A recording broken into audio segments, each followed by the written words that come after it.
Good. We wore a Christmas hat to get us all in the mood. Our next act, her name is Patricia O'Brien Price, everybody. I'm saying that, yeah, well, let's just clap and cheer and welcome her. So, here she is.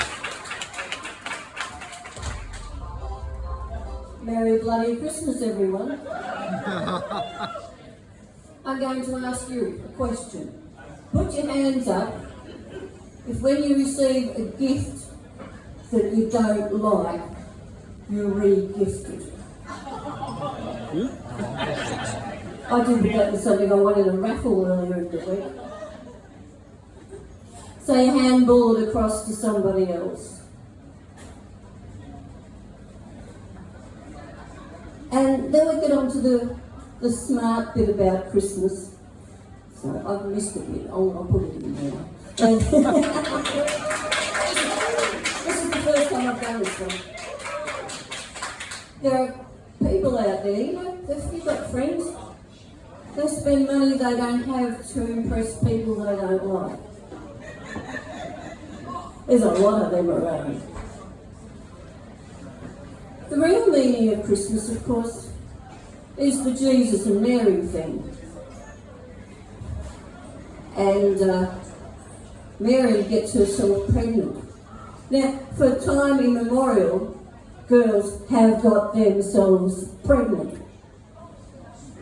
And Mary was no different.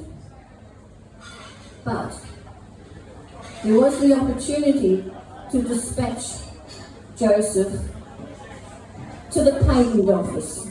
Now, if she had patented getting herself pregnant, there would have been thousands of years of girls who were not stigmatised for getting themselves pregnant. Earlier this year, I was having a conversation with my husband, and he dropped in this beautiful little term. My sister got herself pregnant. I said, excuse me, did she? My sister got herself pregnant. I said, it had nothing to do with Elf then. Now, his sister got herself pregnant at 17, and at the beginning of this year, she was 84, and she was still carrying the stigmatism of getting herself pregnant. But anyway, getting back to Mary. Now, if Mary had patented her idea, well, she wouldn't have had to wear the same outfit. Every single photo you see of Mary, you know, it's all this dirty white and pale blue. She looks like she's playing for North Melbourne in the AFL. But she could have had the whole rainbow. She could have worn yellow or red, but no, all her entire life she had this blue and dirty white.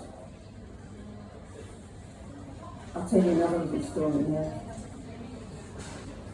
My mother, God bless her soul, all of her life she was short-sighted. And I remember vividly as a child her plaiting my hair. And when I got to school, one of those sisters of no fucking mercy got hold of my beautiful plaits, and I thought my plaits were really good because I couldn't see them. But then again, nor could my mother see them. So this nun ripped out my plaits because they looked awful, put my hair in a ponytail and said, next time get your mother to do it, don't try and do it yourself.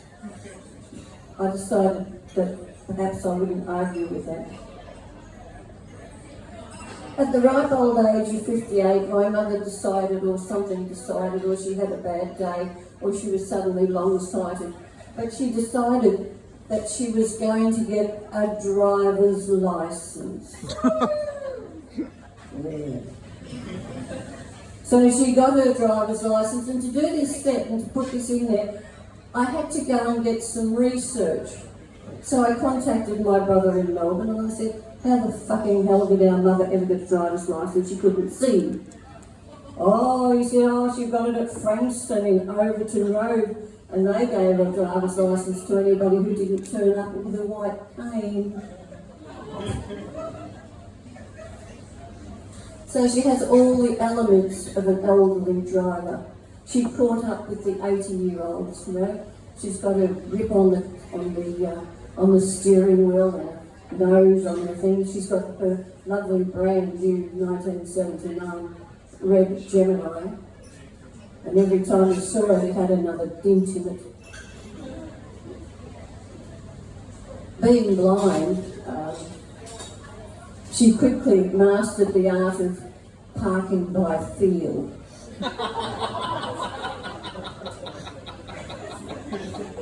Somebody recently suggested that I might have done that. I messed up some wheels. So here she is driving around. She had one sort of semi-major accident.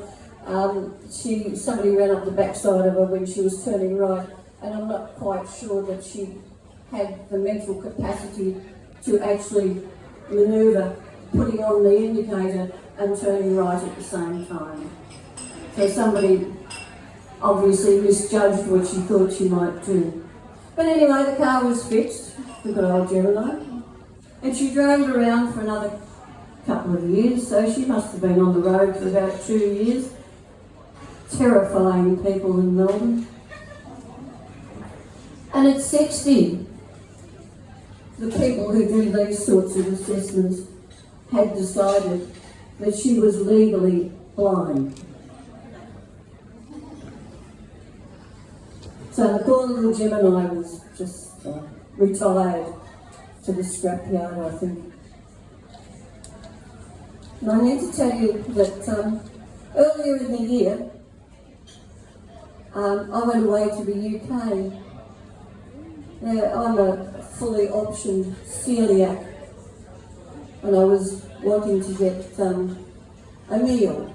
So I went into this job and I said, "Oh, do you serve anything that's gluten-free?" And they said, no. She didn't say a word, she just laughed at me. And I thought, well, who'd have thought that customer service was an oxymoron? The next place I went into, they gave me a 10-page risk assessment. Now, if I'd known that I was going in there to do a renovation, I'd have perhaps worn my high vis. Now, the third place I went to, they gave me a computer. And you have to press all the buttons, and then it comes out at the end and it tells you there's 1 or 2 items on the menu that might be suitable to you. And I was instantly, absolutely instantly, I was reminded of men and sex in the 70s. All care and no fucking responsibility. You have been a wonderful crowd. Thank you very much.